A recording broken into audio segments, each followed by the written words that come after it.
안녕하세요. 오늘 원형 부정사 할 시간입니다. 자, 원형 부정사 그러면 우리가 to 부정사에서 to를 안 쓰는 부정사다. 원형만 혼자 남아있는 부정사다. 요거 모르는 사람 아무도 없죠. 다 아는 건데요. 요것도 사실 심층적으로 들어가면 굉장히 복잡합니다. 그래서 원형 부정사가 사실 하찮은 장 같이 보이지만 정확히 다뤄야 되고요. 또 수능에서도 원형 부정사 문제가 실제로 나온 적이 있습니다. 헬프 동사를 갖고 냈거든요. 그래서 나온 적도 있고요. 많이 나올 가능성이 많습니다. 그래서 잘 정리해 두셔야겠습니다.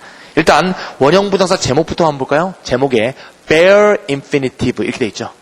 bare란 말은 옷을 벗었다, 헐벗었다 그런 말이죠. to 부정사에서 to가 옷이라고 볼 때 옷 to를 벗었다 이거지. 그래서 지 혼자 남아있는 벌거벗은 원형, 이렇게 해서 원형 부정사라고 합니다. 그래서 bare infinitive가 됐습니다. 거기 한번 읽어봅시다. 오개동사, 지각동사. 일단 말이 좀 생소해요. 원형 부정사 딱 나오면 무슨 말이 나와야 돼? 사역동사, 지각동사 이렇게 나와야 되는데 이 사람 식은 이상하죠? 사역동사란 말은 없고 오개동사, 지각동사 이상한 말이 나와 있어요. 일단 읽어봅시다. 오개동사, 지각동사 뒤에 목적보, 이 목적보 중요해요. 별표. 목적보로 to 부정사가 쓰일 때 거기 빈칸에 오형식 이렇게 써놓을까요? to가 사라지고 원형만 남는 현상이다 이렇게 돼 있어요. to가 사라지고 원형만 남는 현상이다. 일단 요거에 대한 개요적인 얘기를 먼저 한번 해볼까요? 자, 이런 내용이 되겠죠. make 같은 동사가 있다. 우리가 많이 흔히 문법책에서 사역동사라고 배우는 동사죠. 저는 사역동사라는 말을 안 썼습니다. 좀 이따 얘기합시다. 그거는 make란 동사가 올 때 목적어가 일단 나오죠. 그 다음에 뒤에 목적보호가 나오죠. 우리가 목적보호라고 하는 것은 목적어를 설명하는 설명어를 말하죠. 목적보호는 목적어의 설명을 하는 뜻입니다. 즉 목적어와 목적보호는 주술관계죠. 주어 수로 관계다 이거죠. 의미적으로는 요 놈이 요걸 하는 거죠. 그렇게 만들었다 이런 문장이 되겠죠. 그럼 예를 들면 make 다음에 이렇게 힘이 나왔다. 이렇게 할 때 만약에 to 부정사가 이렇게 목적보호로 나오는 경우가 있겠죠. 힘이 it을 하도록 만들었다. 이렇게 목적보호로 to 부정사가 나올 때 어떤 특정 동사는 to를 꼭 안 써야 된다. 이게 바로 원형 부정사의 정의죠. 왜 안 쓰느냐? 이유 없어요. 그냥 언어가 그렇게 형성돼 온 겁니다. 대개의 경우 굉장히 많이 쓰는 단어라는 걸 알 수 있죠.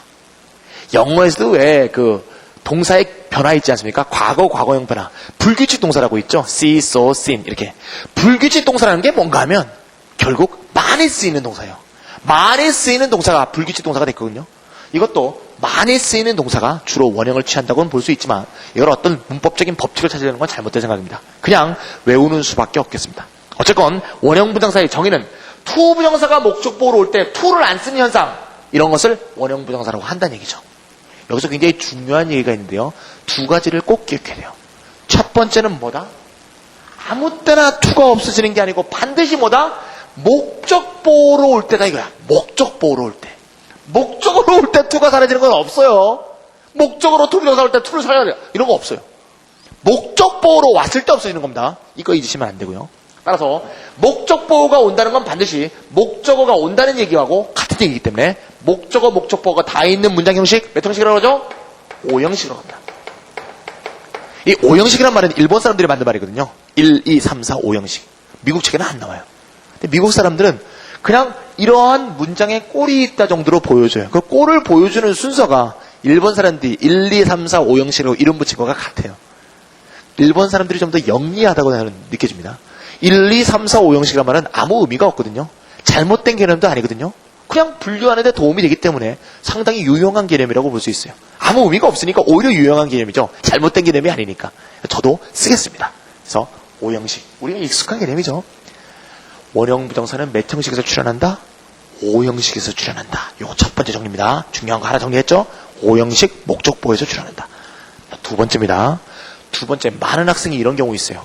선생님, 고3 파이널 경우에도 이런 경우가 있어요. 선생님, make는 사역동사인데요. 사역동사 목적어 다음에는 원형 부정사 쓰는 거 아니에요? 이렇게 질문하는 학생들 많아. 잘못 배웠기 때문이죠. 사역동사 make라고 합시다. 그럼 make 다음에 목적어 뒤에 원형을 쓰는 경우가 있는 경우지. 사역동사 make가 나왔다고 무조건 목적보가 원형부정사냐? 이건 잘못된 생각이야. 걔 질문이 이렇게 돼 있죠. 선생님, 사역동사 다음에 목적보에는 원형 쓰는 거 아니에요? 이거 잘못된 생각이에요. 뭐라고요? 투부정사를 써야 될 경우에 to를 안 쓴다 그랬지. 무조건 원형을 쓰는 게 아니다 이거야. 한번 예를 들어 줄게요.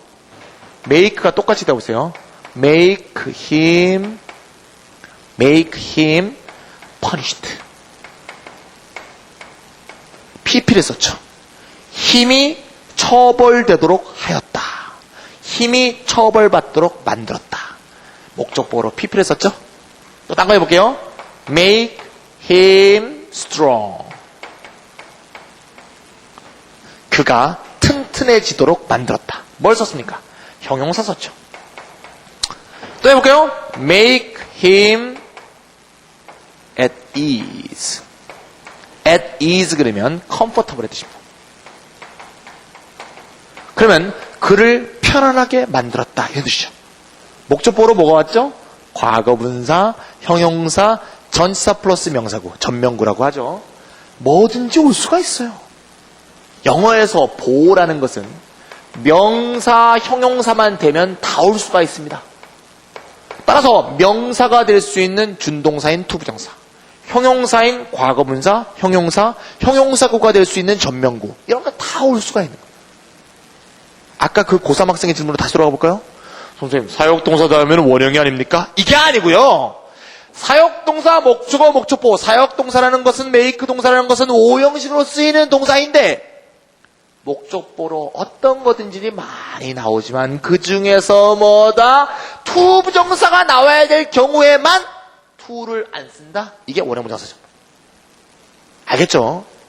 원형부정사를 쓰는 경우가 있는 거지 원형부정사를 반드시 써야 되는 경우 아닙니다. 즉 이것에 하고 싶은 얘기는 뭔가 하면 투부정사 쓰는 경우가 없다. 딱 요 얘기예요. 알겠죠? 정리해봅시다. 자, 우리가 원형부정사 주의할 거 뭐죠? 첫 번째, 오형식 목적보호에서 등장한다. 두 번째, 투부정사를 안 쓴다는 얘기지 꼭 원형을 쓰라는 얘기가 아니다. 요거 두 개 꼭 정리하세요. 요거 헷갈리는 학생들 참 많습니다. 중요한 정리 두 개 했습니다. 자, 그러면 이제 그 다음 얘기로 처음에 우리가 제기했던 의문을 풀어야겠습니다. 뭐라고 돼 있어요? 5개 동사란 말. 이게 도대체 뭐냐? 이 사람, 이 김찬희 이 사람은 왜 사역동사란 말, 남들 쓰는 말을 왜 안 쓰느냐? 요거의 의문을 풀어야겠네요. 자, 5개 동사가 뭔가 한번 볼까요? 김찬희 책 21페이지에 나와 있죠? 뭐라고 써 있어요? 자, PDF 문서나 교과서 갖고 있는 사람 보세요. 뭐라고 써 있어요? make, have, let, bid, help다 이렇게 돼 있죠? 5개가 맞네요. 5개이기 때문에 김찬희가 5개 동사라고 부릅니다.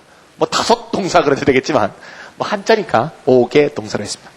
그럼 김찬희는 왜 사역동사라고 안 하고 5개 동사라고 했냐? 이유가 두 가지가 있어요. 첫 번째는 말이죠. 첫 번째 이유.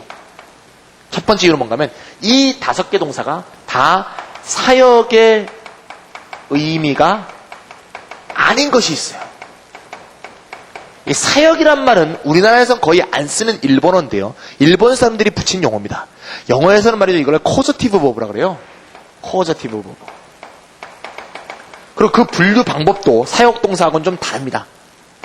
코저티브 버브란 말은 코즈에서 온다는 거거든요. 코즈가 코저티브라는 형용사가 된 거거든요. 원인이 되는 동사라는 얘기거든요. 원인이 되는 동사. 예를 들면 이런 거죠. 여기 아이가 오면 힘이 doit을 하게 되는 원인이 내가 시킨 것이다. 이 말이거든요. 이 동작이 일어나는 원인 제공을 하는 동사다 해서 원인 동사라고 하는 겁니다. 이 원인 동사라는 말은 내용을 말하는 거지 형식을 말하는 것도 아니에요. 원인 동사라고 해서 꼭 원형을 쓰는 것도 아니에요. 미국식은 분류법이 달라요. 이 얘기는 잠깐 옆길로 했고요. 이거 한번 지워봅시다. 다시 원래 주제로 봅시다. 자, 그러다 볼 때 사역이란 말은 일본 놈들이 붙인 말인데요. 사역의 뜻이 뭐냐? 시키다라는 뜻이. 그럼 과연 이 5개 동사를 사역동사라고 분류한다면 5개 동사가 전부 시킨다의 뜻이 될 텐데 과연 시키다의 뜻을 다 갖고 있냐 이거야. make는 시키다가 맞습니다. 특히 강제로 시킬 때 씁니다.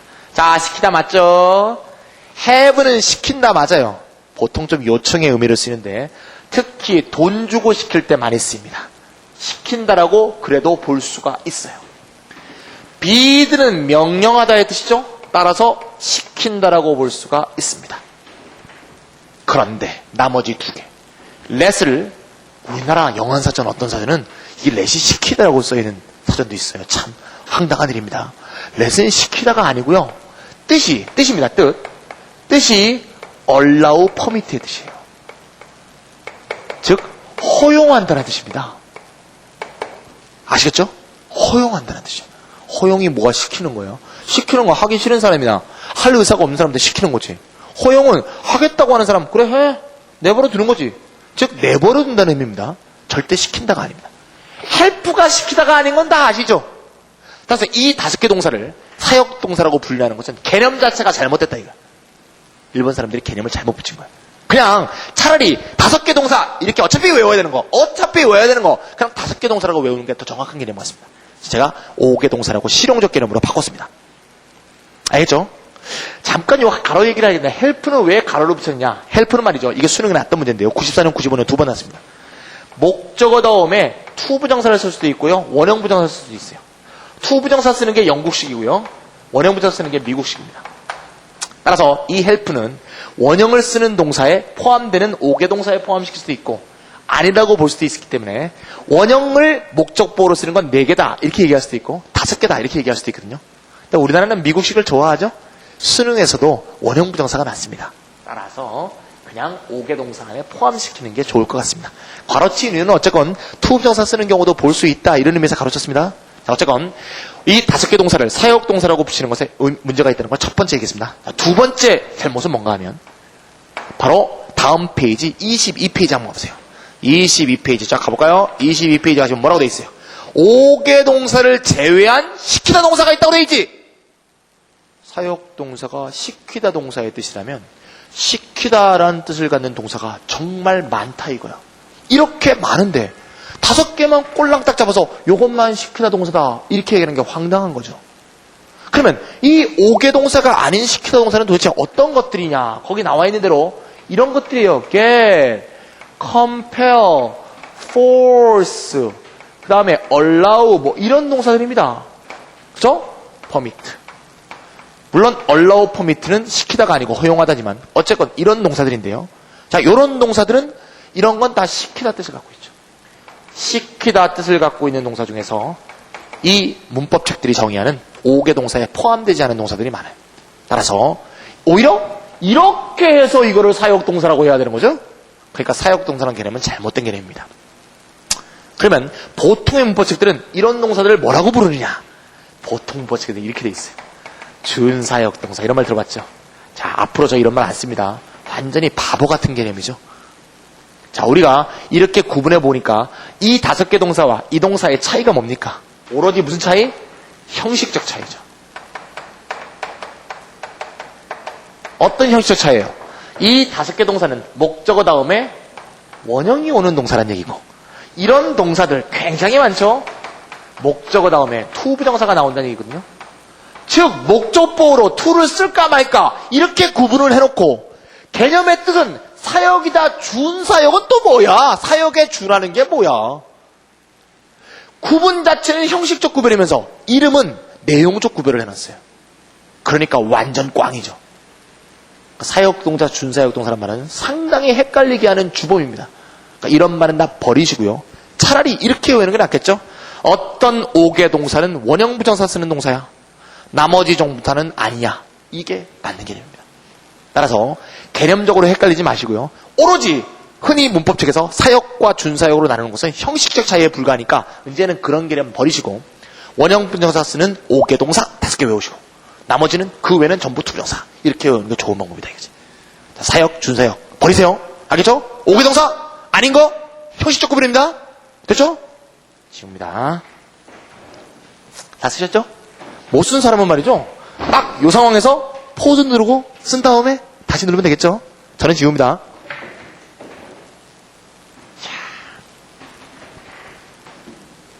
됐고요. 자, 지금 제가 원형성과 투부정사들과 형식적 차이를 구별했죠. 하지만 미국 사람들은 내용적 구별을 더 중시합니다. 과연 지금 제가 원형 쓰는 거와 투부정사 쓰는 거 쫙 나왔죠. 이 중에서 내용적 구별을 하나 더 덧붙이면서 책에는 없습니다. 실제로 우리가 커뮤니케이션을 할 때 있어서는 어떤 동사의 뜻이 어떻게 다른가가 중요한 거지. 형식도 중요하지만, 하지만 어법은 틀려도 말이죠. 저 사람들이 이해해줘요. 왜? 외국인인데. 근데 말을 잘못 쓰면 절대 이해해주지 않습니다. 오해를 가져오죠. 그죠? 예를 들면 뭐 나중에 우리가 조동사를 배우겠지만, had better라는 표현이 있죠? had better. 우리나라에서 뭐뭐 하는 게 좋다라고 가르치죠. 그죠? 근데 had better는 굉장히 강한 표현이에요. warning 혹은 threatening. 경고 또는 협박성 그런 의미예요. 그러니까 또 had better 그러면 뭐뭐 하는 게 좋습니다. 이게 아니고 뭐뭐 하는 게 좋아요. 진지하게. 아이씨 뭐뭐 하는 게 좋은데 협박성. 뭐뭐 하는 게 좋습니다. 경고성. 이런 식의 느낌이 담겨 있어요. 예를 들면 손님을 초대해놓고 You had better eat 갈비. You had better eat 갈비 그러면 갈비 먹는 게 좋을걸. 그러면 딴 거 먹다가 맞아 죽는다는 얘기야 느낌이. 근데 우리나라 사람들은 갈비 먹는 게 좋겠습니다. 이렇게 생각하면 완전 착각이거든요. 이때 had better 다음에 동사 원형을 쓰게 돼 있는데 had better to do it 이렇게 했다고 해서 저 사람이 못 알아듣는 거 아니야. 미국 사람이 알아들어.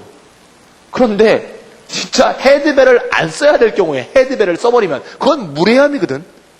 그러면 이제 문제가 심각해져. 왜냐? Why don't you eat 갈비 이래야 되는데 You had better eat 갈비 이렇게 버리면 이거는 잘못된 표현을 쓴 거거든요. 그러면 큰 오해가 발생하죠. 그러니까 당연히 언어에서 가장 중요한 것은 좀 전에 얘기했던 형식적 구별보다는 내용적 구별이 더 중요하다는 거 볼 수 있죠. 지금 제가 5개 동사하고 to 부정사 쓰는 동사로 구별했던 걸 좀 뭉쳐서 가장 미국 사람이 중시하는 4개의 구별을 해보도록 하겠습니다. 바로 이겁니다. make, have, get, let입니다. 보통의 미국 측에서는 이 4개의 구별을 가장 중시하고 있습니다. 가장 많이 쓰는 동사고요. 실제로 회화에서. 그리고 요거의 구별이 회화상에서 중요하기 때문에 구별하고 있죠. 제가 잠깐 아까 일단을 얘기했죠. 제가 지금 쓴 순서가 무슨 순서 같아요? 무슨 순서? 네, 시키는 강도의 차이라는 걸 알 수가 있죠. make가 제일 강하고요. 그 다음 have, get, help 순입니다. 위에 게 가장 강하죠. make는 아까 뭐라 그랬어요? 강제로 시킨다고 돼 있죠. 영어로 그것을 표현하면 아까 제가 잠깐 얘기했습니다. force compel 뜻입니다. 이놈과 이놈은 뒤에 나오는 형식이 다르지만 뜻은 같은 겁니다. make는 목적어 원형부정사 쓰고 force compel은 목적어 투부정사 쓰지만 뜻은 같은 거예요. 굉장히 세죠. 그러니까 굉장히 세니까 이거보다 훨씬 덜 쓰입니다. 실용영어에서. 이런 경우가 많지 않겠죠. have는 어떻습니까? have는 보통 ask의 뜻이라고 합니다. ask. 혹은 pay의 뜻입니다. ask라는 건 요청의 뜻이고요. pay는 돈 주고 시킨다는 얘기죠.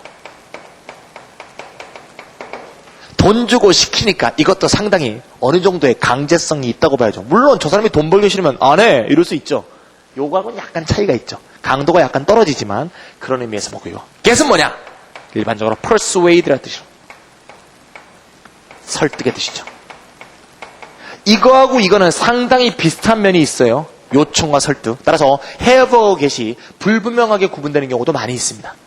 하지만 돈 주는 문제에 있어서는 have와 get이 명확히 구별이 돼요. 예를 들면 말이죠. 내가 이발소나 미장원에 가서 머리를 깎았어요. 돈을 줬겠지. 보통 회화에서 어떤 표현을 씁니까? have my hair cut 그러죠. 왜 have 썼어요? 돈 줬으니까. 우리가 앞으로 have my hair cut이라는 표현을 쓸 때마다 왜 have인가 이걸 머릿속에 좀 새겨놓고 또는 무의식적으로 새겨놓는 게 중요하겠어요. 돈 주고 시킨 거니까 그렇습니다. 근데 내 동생이 일요일이라고 집에 놀러 왔는데 내 동생이 직업이 이발사야. 야 머리 좀 깎아줘. 그래갖고 깎았어. 그러면 have 절대 안 씁니다. get my hair cut. get my brother cut my hair. 이렇게 표현한다. 아시겠죠? 차이점 알겠죠? 이게 이거보다 약해진 이유도 알겠죠? 어떤 면에서는 중첩되지만 어떤 면에서는 구분된다 이 얘기입니다. let은 아까 얘기했죠? 허용의 뜻이잖아요. 허용. 절대 시킨다는 강한 의미가 아니에요. 따라서 영어로 allow, permit의 뜻입니다. 아시겠죠? 이 순서 잘 기억하시고 회화를 쓸 때 이걸 헷갈리지 마시고 정확히 쓰세요. 아무 때나 make 쓰지 마시고 make와 let을 헷갈리는 순간 망합니다. 우리나라에 문법책 있잖아요. make와 let의 혼동으로 점철돼 있어. 진짜 심합니다. 아무 때나 make 쓰고 아무 때나 let 쓰고 특히 무슨 말도 안 되는 쉘이라는 것을 설명하면서 make, let을 막 남발하고 있는데 make와 let은 완전히 다른 거예요. 하늘과 땅처럼 다릅니다. 구별하시고요. 자, 이제 내용적 구별도 다 했으니까 원래 했던 형식적 구별 한번 복습해 볼까요? 자, 여기서 뒤에 목적어, 목적보의 배치에 있어서 to 부정사를 쓸 것이냐, 원형 부정사를 쓸 것이냐, 이런 식으로 형식적 구별을 한다면 비슷한 게 뭐고 다른 게 뭐죠? 구분할 수 있겠습니까? 저 구분할 수 있어요? 할 수 있죠? 자, 원형 부정사 쓰는 거 몇 개 있어요? 몇 개? 요거, 외우셔야 돼. 요거, 이렇게 세 개가 있어요. 요 세 개가 목적어, 원형 부정사 쓰는 거고, 나머지는 전부 to 부정사 쓰는 거죠? 아시겠죠? 따라서 get과 have는 말이죠. 형식적 차이, 내용적으로도 중첩되는 면이 있지만 약간 차이도 있고요. 형식적인 면에서는 완전히 다릅니다. 그러니까 오히려 내용적으로 유사하지만 형식적으로 다른 동사라고 봐야겠죠. 요 놈은 형식적으로는 같지만 내용적으로는 훨씬 다른 동사라고 봐야 되겠습니다. 그래서 have와 get의 구별은 좀 이따가 또 합시다. 굉장히 많이 미국 사람들이 강조하는 내용입니다. 아시겠죠? 자, 기본적인 원형사 설명을 제가 잘했습니다. 됐죠? 자, 그러면 21페이지까지 했고요. 21, 22페이지 앞까지 했는데 잠깐 안 한 얘기가 있죠? 자, 지각동사 얘기를 안 했죠? 뭐 지각동사는 다 아시는 거죠? 21페이지 맨 밑에 footnote 각주에 있습니다. 지각동사라는 것은 뭡니까? 본다, 느낀다, 좀 맛본다 이런 식의 오감과 관계된 동사들이죠. 이런 것도 다 to 부정사를 쓰면 안 되죠. to를 빼고 원형을 써야 되는 경우입니다. 자, 그러면 원형 부정사 기본 정의 한번 봅시다. 원형 부정사 뭡니까? 5개 동사. 지각동사 뒤에 몇 형식? 5형식에서 목적보호로 뭐가 올 때? to 부정사가 올 때. 뭐가 빠지는 현상? to가 빠지는 현상을 말한다. 됐죠? 자, 기본 정리했습니다. 자, 기본 정리로 끝나면 얼마나 좋겠어요. 복잡하게 들어가는 얘기로 이제 들어가도록 합시다. 마음 단단히 먹으시고 이제 복잡한 내용 들어오셔야 됩니다.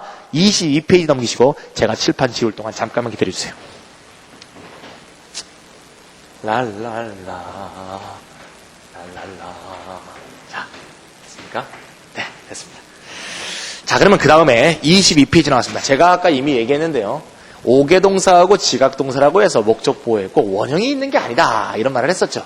그럼 원형이 아닌 경우가 많이 있겠죠. 원형이 아닌 경우 중에서 특히 내신이나 특히 입시에서 가장 강조하는 게 원형이 아니고 목적보호로 ing와 pp, ing와 pp가 나온 것을 특별히 강조해서 구별할 것을 요구하고 있습니다. 그래서 어떤 경우에 원형을 안 쓰고 ing랑 pp를 쓰는지 이걸 구별해 주셔야겠습니다. 책을 한번 같이 한번 보실까요? PDF 문서 보세요. 22페이지 2번. 원형 부정사 대신에 현재 분사, 과거 분사를 쓰면 어떻게 되겠느냐 이런 말 나오죠. 지각동사는 목적어 다음에 원형 부정사 쓰는 경우도 있지만 ing, pp 쓰는 경우도 있다. 5개 동사는 목적어 다음에 원형 부정사 쓰는 경우도 있지만 pp 쓰는 경우도 있고 ing 쓰는 경우도 있다. 그런 내용이죠. 근데 거기다 ing에 괄호가 쳐있네. 괄호의 의미는 뭔지 조금 이따가 얘기하겠습니다. 일단 그렇게 쓰는 경우가 있다는 얘기네요. 그럼 왜 쓸까? 고민해 보세요. 1번. 원형과 pp의 차이부터 먼저 접근합니다. ing는 좀 이따 합시다. 원형과 pp의 차이는 뭐냐? 원형 동사를 쓰면 능동의 주술관계다. 능동의 동그라미 볼까요? pp를 쓰게 되면 수동의 주술관계다. 원형을 쓰게 되면 능동의 주술관계, pp를 쓰게 되면 수동의 주술관계랍니다. 말이 듣는 얘기죠. 밑에 예문 한번 볼까요? 나는 힘이 방에 엔터하는 걸 봤다. 힘이 엔터하죠? 그러니까 엔터를 썼다는 거지. 두 번째, rat, 쥐새끼가 덫에 지가 잡은 게 아니고 쥐새끼는 잡혔죠? rat가 catch 됐으니까 pp, 컷을 썼죠. 선생님, 뭐 어려운 거라고 단단히 마음 먹으라고 해놓고는 뭐 다 아는 거네요. 다 아는 걸까는 저 두고 봅시다. 그 밑에 I had the painter. had 얘기했죠. 돈 주고 시킨다고요. 페인터한테 돈 주고 시켰겠지. I had the painter paint my house. 페인터가 내 하우스를 페인트 하죠. 페인트를 썼죠. 다음 I had my house painted. 하우스가 페인트 되죠. painted 됐습니다. 그 다음 마지막 문장, 두 문장 남았죠? I heard my name. name이 콜 합니까? 콜 됩니까? 콜 되죠? called. 콜 다음에 ed 붙입니다. I got my bag. my bag이 버스에서 bag이 steal 합니까? steal 됩니까? steal 되죠? stolen. stolen. stolen 되겠죠. 아시겠죠? 너무 쉬운 얘기네? 선생님, 그러면 말이죠. 이런 얘기 아닙니까? 예? I had the painter, 여기 있는 예문 한번 써볼게요. paint my house.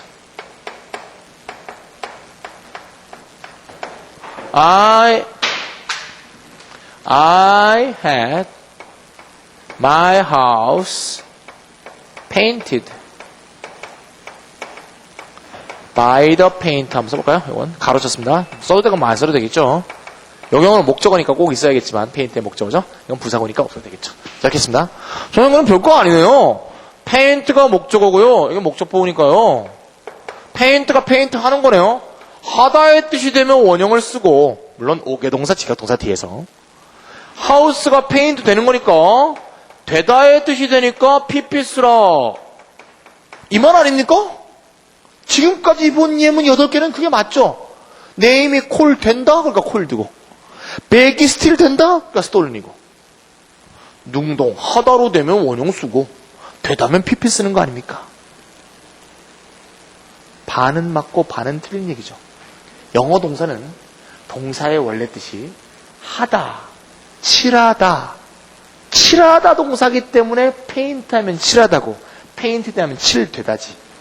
하지만 영어 동사는 아시다시피 동사 뜻이 하다가 아닌 게 많이 있죠. 예를 들면 satisfy가 있다.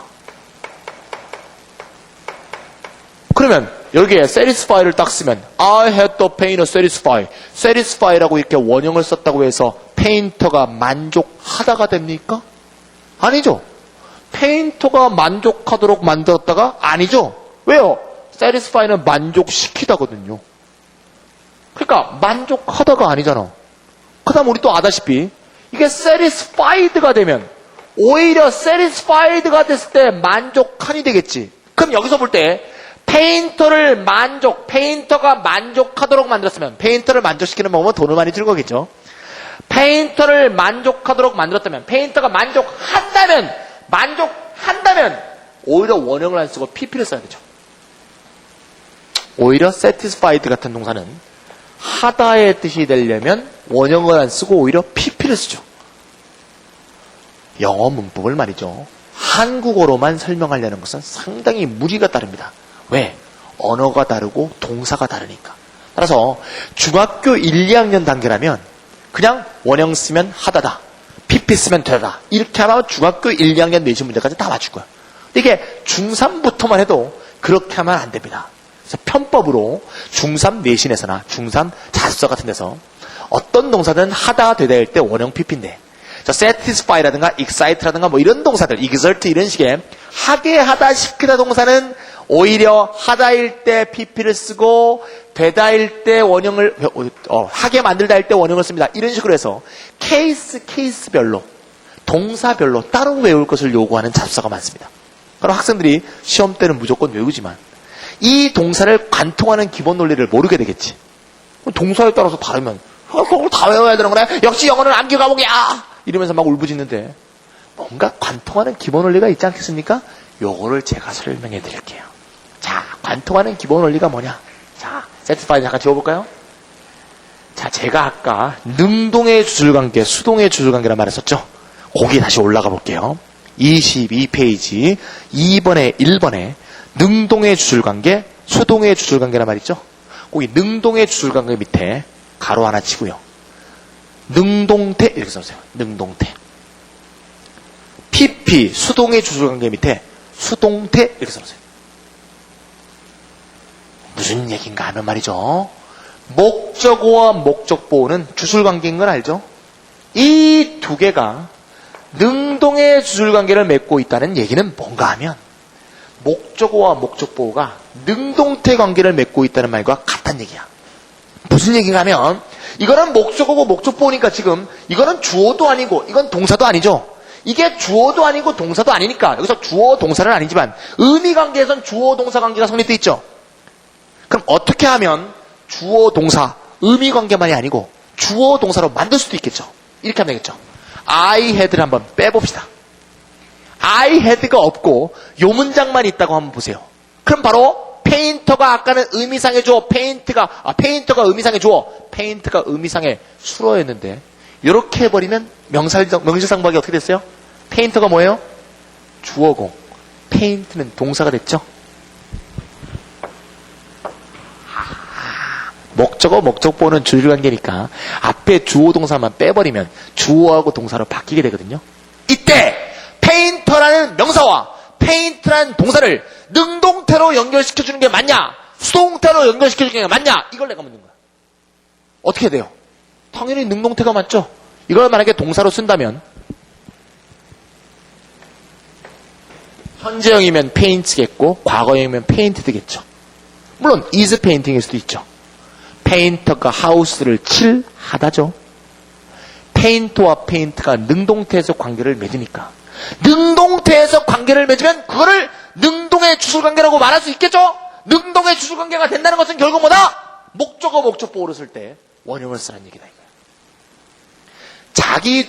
자기들끼리 문장을 형성했을 때 능동태 문장이 성립된다면 그게 목적보호 목적보호로 들어갈 때는 목적어 목적보호로 들어갈 때는 원형 부정사로 들어간다 이 얘기입니다. 그러면 요건 아시겠죠? I had를 뺐을 때 My house painted by the painter 이런 말 성립 안 되죠?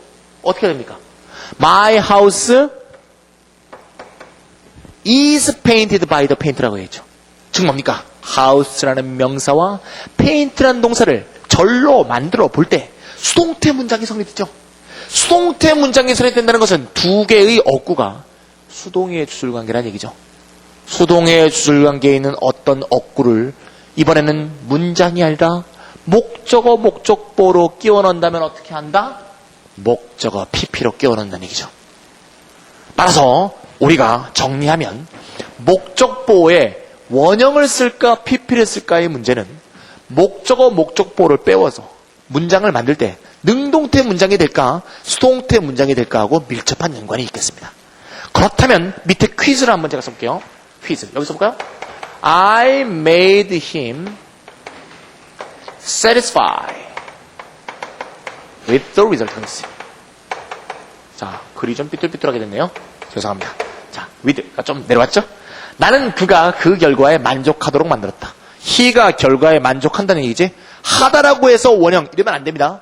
또는 중학교 3학년 자습서식으로 satisfy는 특수한 동사니까 거꾸로야 이렇게 하지 마시고 기본 원리적으로 하라 이거야. 어떻게? satisfy 어떤 모양이 들어갈까 하는 문제는 이거하고 똑같다는 얘기죠. 목적어인 힘을 문장의 주어로 바꾸고 어떻게 되죠? satisfy 동사를 쓰고 싶을 때 he is satisfied with가 맞냐? he satisfies with가 맞냐? 이걸 묻는 것과 마찬가지다. 우리가 알다시피 he is satisfied with가 맞죠? be satisfied with 만족하다. he와 satisfy가 수동태에서 만나고 있으므로 당연히 목적보호로 뭐가 들어간다? pp가 들어간다는 얘기죠. 이러한 의미관계가 존립하기 때문에 그놈을 목적어 끼워 넣었죠. 목적보호로 끼워 들어갈 때 pp가 된다. 수동태에서 만나는 주어하고 동사가 목적어 pp로 들어간다 그 말이군요. 아시겠죠? 그 밑에 있는 예문을 또 볼까요? I saw the baseball game. I saw the baseball game. 그 다음에 excite라는 동사를 넣고요. 그 다음 뒤에 뭐죠? excite에 the people there. The people there. 자, 그러면 the people there. 자, 지각한 학생의 말이죠. 문 꽝 닫고 들어왔어요, 이거. 녹화하고 있는데. 네. 또 들어오려고 그러네. 가세요. 네. 이런 거 방송사고라 그러죠? 그냥 넘어갑시다. 이럴 수도 있는 거니까. I saw the baseball game, the people there입니다. 나는 베이스볼 게임이 거기 있는 사람들을 어떻게? 흥분시키는 걸 봤다. 흥분시키다.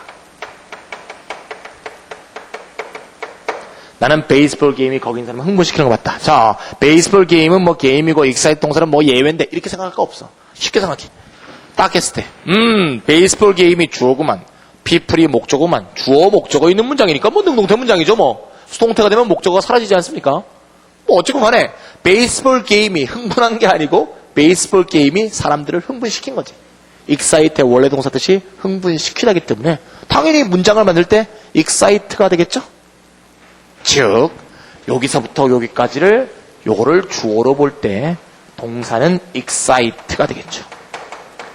과거형이면 excited가 되겠죠. 어쨌건 능동태가 성립되고 있죠. 그 얘기는 능동의 주술관계라는 얘기입니다. 따라서 여기 뭐 쓴다? 능동태 문장이 목적어 목적보로 들어가면 바로 원형 부정사가 나옵니다. 되죠? 이렇게 정리하면 되겠습니다. 따라서 어떤 동사는 이렇고 저런 동사는 다르고 이렇게 생각하기보다는 목적어 목적보는 주술관계에 있으니까 독자적인 문장을 선입할 때 능동태가 되면 원형이 들어가고 수동태가 되면 PP가 들어간다. 이렇게 생각하면 완전히 일관된 논리체계로 설명할 수 있다는 얘기죠. 그러면 여기서 이제 그 다음 남는 문제는 어떤 동사들의 뜻을 정확히 알아둘 필요가 있죠. 동사의 뜻을 몰라갖고는 이게 익사이트가 흥분하든지 흥분시키든지 이걸 몰라갖고는 어떤 영어도 할 수 없습니다. 글도 쓸 수 없고 읽을 수도 없고 문법 문제 하나도 맞출 수가 없습니다. 어차피 그거는 외워둬야 될 문제니까 그렇게 전개하도록 합시다. 자, 여기까지 하면 우리가 뭘 끝났죠? 원형과 PP의 차이 끝났죠? 근데 마지막 남은 게 원형과 ing의 차이만 보면 되겠습니다. 22페이지 뭐라고 되어 있습니까? 2번 원형과 ing는 별 차이가 없다. 별 차이가 없다. 아무 차이가 없다가 아니고 별 차이가 없다라고 되어 있네요. 그럼 뭔가 차이가 있겠죠. 좀 이따 얘기합시다. 5개 동사의 목적보로 원칙적으로 ing는 쓰지 않으나 미국 영어에선 종종 쓰인다. 아까 박스에서 지각동사는 ing를 써놨는데 5개 동사는 ing에 가로를 쳐놨죠. 가로 쳐놓은 의미 알겠죠? 5개 동사 다음에는 원형을 쓰게 돼 있고 ing를 안 쓰게 돼 있는데 미국 구어체에서 참 많이 써요. 예를 들면 이런 얘기예요. Make him do it. 이렇게 쓰는 게 어법적으로 맞아요. 근데 make him doing it 이렇게 요새 많이 써요. 미국 사람들이 많이 쓰는데 많이 쓰는 게 언어지 뭐. 근데 아직은 정식 문법 체계에 인정을 못 받고 있어요. 쉽게 얘기하면 이거는 아직도 문어체에서는 이게 옳고 이거는 구어체에서만 쓰이고 있을 뿐이다. 구어체에서는 물론 여기도 구어체도 쓰이죠. 글을 정확하게 쓰는 글의 구사 능력인 어법에서 정식 인정을 못 받고 있습니다. 그건 어떻게 보면 알 수 있냐면 토플 문법 문제에서 1번, 2번 이게 같이 나와 있으면 무조건 이건 답이 아니고 이게 답이에요. 이게 두 개가 제시되는 경우가 상당히 많습니다. 토플 문법 문제가 공인된 문법 문제의 어떤 형식을 보여준다면 미국 사회가 요구하는 아직도 사역동사 또는 5개 동사죠. 5개 동사 뒤에 목적어 다음에 ing 쓰는 거를 원치 않는다. 이거. 비록 많이 쓰고 있으나 따라서 만약에 토플 같은 검정시험을 보는 학생들은 이걸 답으로 인정하시면 안 됩니다. 이건 구어체에서 듣기 같은 데 나와요. 하지만 어법 문제에서는 무조건 이게 답입니다. 근데 내신을 보는 학생은 잘 봐야 돼. 내신은 교과서에 따라 다르죠. 누가 썼느냐에 따라 달라요. 그래서 7차 교과과정 이후에 보시면 말이죠. 실제로 이렇게 써있는 책들이 상당히 많습니다. 그럼 교과서에서 이렇게 전개하고 있으면 이렇게도 답이야. 둘 다 답이야. 비슷한 거야. 이렇게 정리하면 되겠죠. 그래서 내신에 따라서 정리해 주세요. 내신 교과서에 이렇게 나오면 이거 틀린 거 아닙니다. 내신에 따라서 오를 수도 있다 이거지. 무슨 말인지 알겠죠? 자, 5개 동사 뒤에 원형과 ing 쓴 거의 차이는 얘기했죠? 구어체의 문어체의 차이입니다. 그러면 남은 게 뭐예요? 지각동사가 나왔어요. 지각동사를 한번 봅시다. I saw him speak to the audience. I saw him speaking to the audience. 자, 이른바 지각동사 뒤에 원형과 ing를 쓰고 있습니다. 얼핏 봐도 별 차이가 없죠. 제가 쓴 대로. 별 차이 없습니다. he가 청중에 이거 스피커 한 거고 난 본 거고 he가 스피커 했다는 것도 똑같고요. 내가 봤다는 것도 똑같아요. 차이가 하나도 없어요. 하지만 뭔가 쓴 게 다른데 차이가 약간 있지 않겠습니까? 이 차이 문제는 거의 내신에서 다룰 가능성은 없습니다. 왜요? 좀 어려우니까. 하지만 보너스로 하나 넣겠습니다. 그래서 제가 또 책에는 안 쓰는데요. 어차피 얘기를 마무리 지을 때 뭔가 궁금증이 생기죠? 요거까지 보너스로 집어넣어서 마지막 정리하고 오늘 강의 끝내도록 하겠습니다. 자, 뭔가 하면 이거의 차이는 뭐냐? 단도직입적으로 결론부터 얘기하면 이렇게 지각동사 다음에 원형을 쓰면 전체 지각. 지각동사 다음에 ing 쓰면 부분에 대한 지각이에요. 즉 무슨 얘기인가 하면 위에 거는 청중들에게 연설하는 과정 전 과정을 다 본 거야. 두 번째 거는 연설하는 과정 중에 일부만 본 거야. 그럼 왜 스피킹을 쓰게 되면 일부 과정을 본 것이 되느냐? 요것만 아시면 되겠죠. 요거는 제 수업 이때까지 꼬박꼬박 잘 따라와서 시제 강의 다 보신 학생은 아마 머릿속에서 싹 스치는 게 있을 거예요. 제가 문장을 이렇게 한번 바꿔볼게요. When he was speaking to the audience 생략하겠습니다. I saw it. 그가 청중에게 연설하고 있던 중 나는 그것을 봤다. 청중에게 연설하고 있을 때 내가 그것을 봤다. 이 문장의 의미는 이런 의미예요. 즉, 이 ing는 이 ing와 밀접한 연관이 있다는 얘기야. 다시 말하자면 목적보에 쓰인 이 ing는 시점이 과거이므로 과거 진행 시제와 밀접한 연관이 있다 그 말입니다. 그럼 우리가 과거 진행과 과거의 관계 얘기했죠? 과거 진행과 과거의 관계 모르는 학생은 다시 돌아가서 보세요. 시제에 과거 진행과 과거라는 제목이 있습니다. 5강인가요? 6강인가요? 거기 가서 꼭 보세요. 과거 진행은 과거보다 어떻다? 앞선다는 얘기죠. 그림으로 도시한 거 기억납니까? 요게 지금이라고 볼 때 스피크가 요쯤 시작됐죠. 스피크가 진행되던 중에 내가 본 거거든요. 그럼 결국 스피크가 여기서부터 여기까지 진행됐다고 가정해 본다면 내가 본 부분은 여기밖에 안 되죠. 따라서 스피크의 부분 지각밖에 안 되죠. 과거 진행 개념 자체가 과거보다 앞성을 말하므로 스피크가 진행되던 중부터 보기 시작한 것이므로 전체를 다 못 본 거죠. 굳이 그 차이를 본다면 따라서 이거는 뭡니까? 연설회가 있다니까 딱 앉아있다가 연설 과정을 본 거죠. 두 번째는 말이죠. 연설에 있는 걸 모르는데 어느 날 이렇게 지나가다 보니까 힘이 연설하네? 그거를 본 겁니다. 끝까지 안 볼 수도 있어요. 어쨌건 간에 스피크가 진행되던 중에 보기 시작한 겁니다. 아시겠죠? 따라서 요게 바로 지각동사 뒤에 원형과 ing를 썼을 때의 차이입니다. 요거는 보너스입니다. 요거까지 아마 다루는 리스닝책은 그리 많지 않을 겁니다. 네, 그래서 어쨌건 여기까지 보너스 됐고요. 자, 오늘 원형부정사의 기본 정의를 오늘 잘 다뤄봤습니다. 뭐가 중요하다고 그랬죠? 사역동사, 준사역동사란 말 버리세요. 형식적 차이니까 원형부정사 쓰는 동사 5개를 그냥 외우는 식으로 정리하는 게 좋은 방법이고 의미 차이도 잘 구별하라고 그랬죠? 정리했고요. 그 다음에 5개 동사, 지각동사라고 해서 다 원형부정사 쓰는 게 아니라는 거, 다른 거 쓰는 경우가 많다는 거, 이거 상당히 중요한 겁니다. 잘 정리하시고 그 다음에 원형을 쓰지 않고 pp나 ing 쓰면 어떤 차이가 있는지 여기까지 정리했죠? 원형부정사 워낙 중요한 거기 때문에 첫 강의에서 원형부정사 다 못했습니다. 오늘은 이 정도에서 원형부정사 기본 정리를 하고요. 다음 시간에 원형부정사의 응용을 하겠습니다. 다음 시간에 또 기대해 주세요. 자, 수고하셨습니다.